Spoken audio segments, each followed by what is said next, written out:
Wala pong tao na nakakaalam ng mangyayari bukas.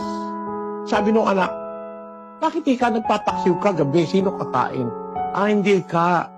Masarap kasi ka ang paksi sa almusal.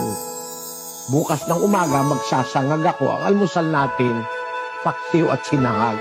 Yan ang karaniwan sa mga Pilipino eh. Kung nagpaksiw na siya, bukas magsasangag.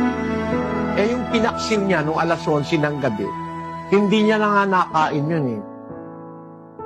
Inatake nung gabi, samantalang natutulog, patay. Ano ang sabi ng salita ng Diyos?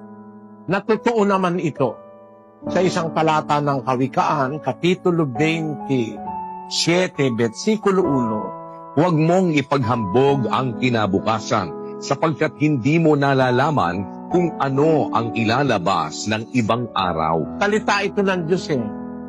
Authority ito eh. Authority.